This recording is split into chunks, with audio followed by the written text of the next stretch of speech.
hawa waliopewa tuzo leo ni kwamba wameonekana miongoni mwa wengi kuwa wamefanya kazi nzuri na wamestahili tuzo.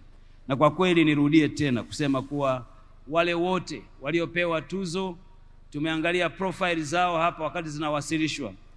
Ukiniuliza mimi na mwingine yoyote, ukweli hawakupendelewa, wamestahili kabisa kabisa. Na hata kama ungepewa kazi hiyo wewe kuchagua nani amefanya vizuri, bila shaka ungewateua hawa ambao wamepata tuzo za leo.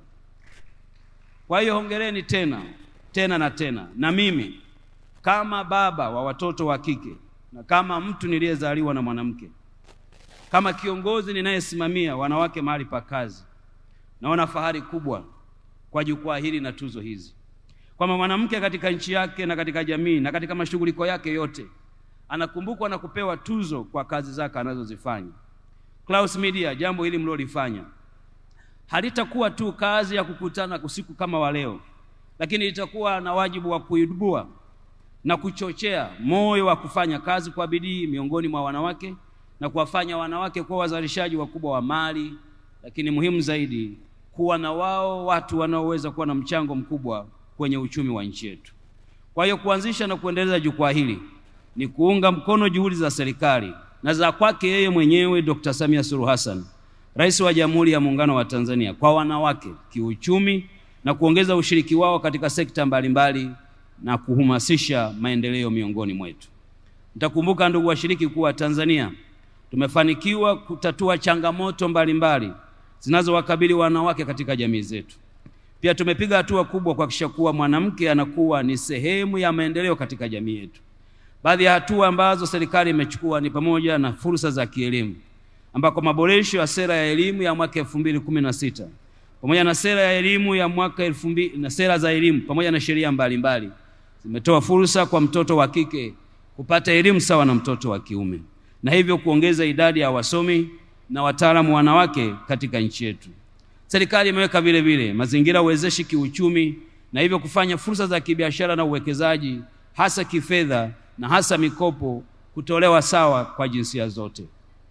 Serikali vile vile imeongeza ushirikiano wa jumuiya za kikanda na kimataifa kwa kuhakikisha kuwa wanawake wa Tanzania wanashiriki, na mmeona Spika wa Bunge la Jamhuri ya Muungano wa Tanzania kuwa rais wa mabunge duniani ni kielelezo kingine kuwa serikali ya Jamhuri ya Muungano wa Tanzania imetoa fursa kwa watoto wa kike kwa ajili ya kuchangamkia fursa zinazopatikana. Kuhusu huduma bora za kiafya, kwa mfano afya ya mama na mtoto, serikali imeendelea kuweka msukumo mkubwa wa kumpatia afya bora mwanamke wa Tanzania na watoto ili wanawake waweze kuwa na mchango kwenye jamii. Aidha, kuhusu huduma za maji na nishati safi ya kupikia, serikali imeendelea kuwa na kampeni mbalimbali za kumtua ndoo mwanamke kichwani, lakini na kuhakikisha kuwa upatikanaji wa nishati safi ya kupikia unakuwepo wakati wote kwa ajili ya maendeleo ya mwanamke.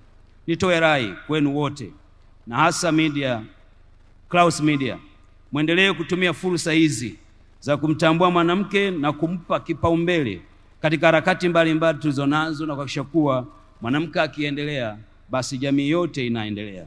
Zipo changamoto hata hivyo ambazo zinahitaji kutatuliwa kwa kufungua fursa zaidi kwa wanawake. Naweza kutaja nyingi, lakini mnikubalie nitaje chache. Ya kwanza ni ubaguzi wa kijinsia, hususan katika maeneo ya vijijini. Zipo jamii kama Mheshimiwa Mkuu wa Mkoa alivyosema, zinamuona mwanamke kama kiumbe ambaye hana hadhi sawa na mwanaume. Mila na desturi za namna hii lazima tuzipige vita wote kwa pamoja, na jukwaa hili la Malkia wa Nguvu liwe sehemu ya kukemea ukatili wa aina yoyote wa kijinsia kwa mwanamke na kumpa heshima mwanamke miongoni mwa jamii. Lakini pili, uelewa mdogo wa masuala ya jinsia, hususan kwenye maeneo ya vijijini ambako jamii zimewagawanya watoto wa jamii hizo katika misingi ya kijinsia. Mtoto wa kiume anapata haki zaidi kuliko mtoto wa kike. Hili ni jambo linalohitaji kupigiwa kelele zaidi, na majukwaa kama haya ni lazima yatumike kuondoa hali kama hiyo. Ndugu zangu, changamoto hizi zinahitaji mipango madhubuti na ushirikiano wa wadau wote, hasa sekta ya umma na sekta binafsi.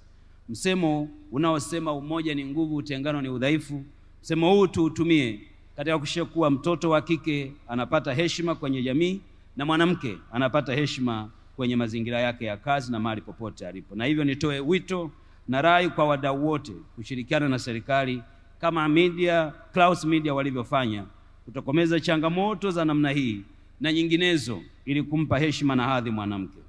Ikiwa naelekea mwisho wa hotuba yangu, napenda tena kuipongeza Clouds Media Group kwa kutambua na kuthamini mchango na maendeleo ya wanawake. Clouds Media, pamoja na haya, msikubali kurudi baki nyuma kwenye kampeni mbalimbali ambazo kama serikali tumezichukua. Kampeni ya nishati safi ya kupikia, ninaomba iwe ajenda yenu wakati wote. Tuhakikishe kuwa mwanamke wa Tanzania anapika katika mazingira yaliyo salama na safi ili afya yake ibaki kuwa salama. Nimefurahishwa sana na video ambayo mmetuletea hapa. Video ambayo kwa kweli ilikuwa inaonyesha ndege inayosafiri, na kauli mbiu ya kila mwaka inaashiria jambo gani ambalo Clouds Media wanataka kulifanya kwenye jamii yetu. Nimefurahishwa sana toka mwaka 2020. Kauli mbiu ya ninatosha ni kauli ambayo inampa heshima mwanamke na kujiamini. Lakini natoa nafasi kwa mwanamke kuingia ulingoni mwaka 2021. Na 22 wanawake wakaamsema tuko site.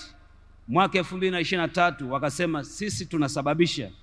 24 wakasema tu kwa kifupi weka tuweke. Kwa maana gani? Kwa maana ya kuwa chochote ambacho mwanamke kitawekwa mezani na yeye ataweka. Na leo mmetuletea kauli mbiu nzuri, twende duniani. Kama mlivyo Clouds Media, mnawafungulia dunia wanawake na dunia na jamii yote wawe wanachotaka. Leo mnatupeleka duniani, tunawapongeza na kuwashukuru sana.